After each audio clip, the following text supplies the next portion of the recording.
Hi, everyone. Thank you for joining our Friday weekly Lunch and Learn. Every Friday at noon, Sierra Club Iowa chapter goes live to give you information on an environmental topic. And we have a big one for you today. I'm sure you've heard in the news recently that there was a big pollution event that killed a lot of fish in southwest Iowa. And that's what we're going to tell you about. And we've actually stepped in to ask for more action. And so, Pam, why don't you fill us in on what's going on? Pam's our chapter director and lobbyist, and she's put together this presentation for us. So thank you. Thank you, Jess. So let's first start out with a map of the area that we're talking about. And Jess, are you having trouble bringing that up? There it is. Yeah, but it's frozen too. We've been having technology problems. Let me refresh it. So the area that we're talking about is in very southwest Iowa.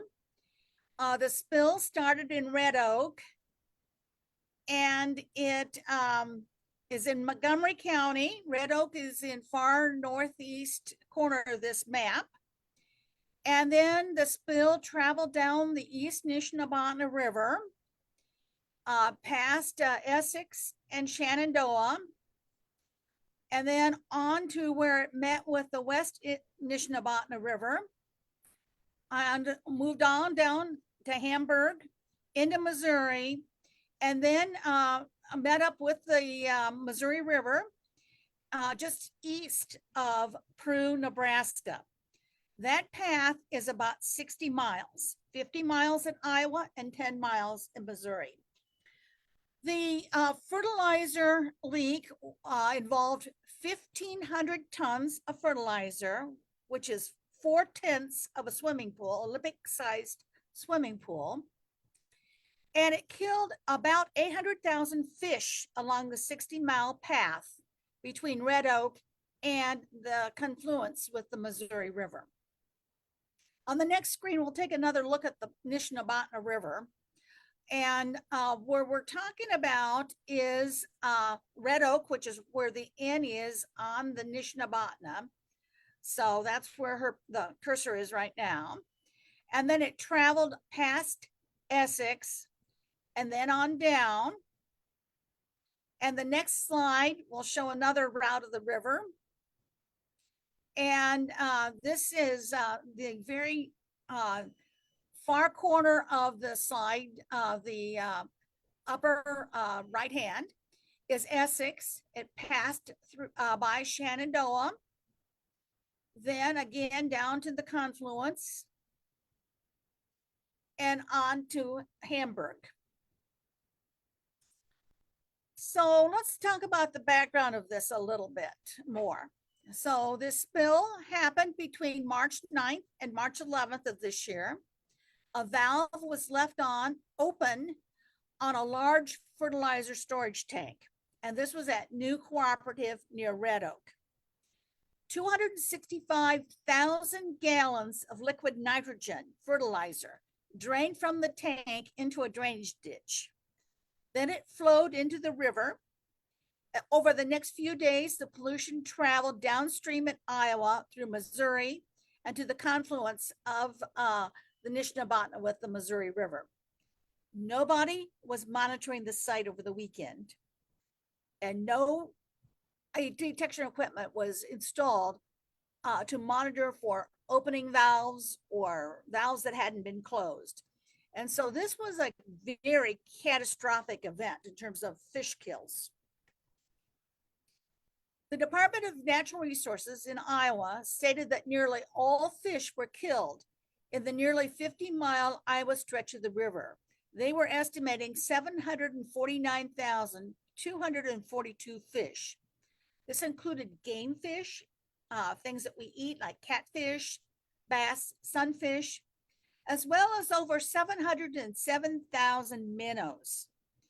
The spill affected other living animals, frogs, snakes, mussels, earthworms, and plants along the river. The DNR was not sure if turtles were affected because it would take a while for them to float to the surface. The Missouri Department of Conservation estimated that there were 40,000 fish killed in the 10-mile stretch of the river in Missouri. It was nearly a total fish kill in Missouri. It is going to take a long time for the fish to recover. This spill affects Iowans who want to use the river for fishing, wading, watching wildlife, and even paddling along the river. The contamination may affect drinking water wells downstream of the spill. Uh, there are potentials for wells to be contaminated by groundwater that was close to the river. The cleanup in Red Oak included removing contaminated soils near the tank, pumping water near a levee, and then the plan was to test the water for fertilizer content and then land apply it later. This was a huge, huge loss of fertilizer that went into the river. Sierra Club has asked the Environmental Protection Agency, which is a federal agency, to step in. We are asking EPA to become involved in the enforcement action against New Cooperative. We encouraged both a civil and a criminal action to be taken against the cooperative and its employees. The penalties obviously need to be severe enough and that other companies, industries, and business are seeing it as a deterrent so that they are not careless. And the penalties we're asking for are more than just a simple slap on the wrist. We are concerned that the penalties that the Iowa Department of Natural Resources would not be large enough to reflect the severity of the spill on the river. Already, the East Nishnabotna has problems with pollution. And to give you a feel of that, the East Nishnabotna River has been on the impaired waters list since 2008. This is called the 303D list. And the main impairments are E. coli and bacteria. But the Iowa DNR has not been willing or able to ensure that efforts are taken to improve the water quality of the East Nishnabotna. And it's now time to take the longstanding pollution of that river seriously.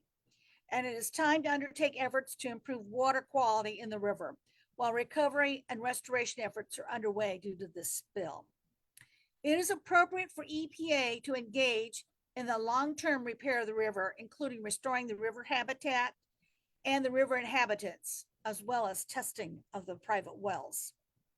So what can you do to help on this? We're asking that you write a letter to EPA and telling them that you want them to step in and do enforcement work and repair and recovery work on the East Nishnabotna River. And down at the bottom, I've included the email address for Region 7. Region 7 is the group of states that Iowa is in, and the Region 7 office is in Kansas City, Kansas. It's Lenexa. So you can help out by writing to EPA. There's another thing that you can do, and that is within the Iowa Department of Natural Resources, the policy-making body is called the Environmental Protection Commission. And it's a board that oversees environmental issues. They would get involved in helping assess the penalties against New Cooperative. And we're asking that the EPC members refer New Cooperative to the Attorney General for enhanced penalties, given that the release of fertilizer was killing fish for the entire 60 miles of the river. And down at the bottom of this slide, the names of the EPC commissioners are listed, and you can write a letter for them to have them refer this situation to the Attorney General. The amount of fertilizer released in this spill is breathtaking. Likewise, the number of fish killed is breathtaking and catastrophic. This is not a simple accident. This is a very serious release of a pollutant, and it is a flagrant violation of the Clean Water Act. And this is why we're asking that you notify EPA and the Environmental Protection Commission and have them step in and step up the enforcement. And with that, I'll take questions. Thank you very much, Pam. And for those of you watching, I put the emails for Region 7 EPA and the EPC commissioners in the chat to make it easy for you to just copy and paste. Pam, I think they said that this was at the beginning of your slide, but they didn't catch the beginning. They want to know, when did this happen? This happened in March, and the dates were March 9th through 11th. It was a weekend. And that's why people weren't around to monitor this or to observe it. But it happened over the weekend, and it was self-reported by the cooperative to the Department of Natural Resources. And that would have been on Monday. And is this a normal time frame for enforcement action? Are we waiting a month and not really knowing much more? So we are getting involved and raising the profile of this. It doesn't seem like much is happening. And over time, people have gotten extremely outraged. And so we are weighing in now. Well, thank you very much, Pam. I think that's all the questions that we have, but if anyone thinks of any questions later on, just put them in the chat and we will get back to you. And thank you very much, everyone, for watching. I hope you have a good weekend, and we will see you next Friday at noon. Thank you, Pam. Thank you.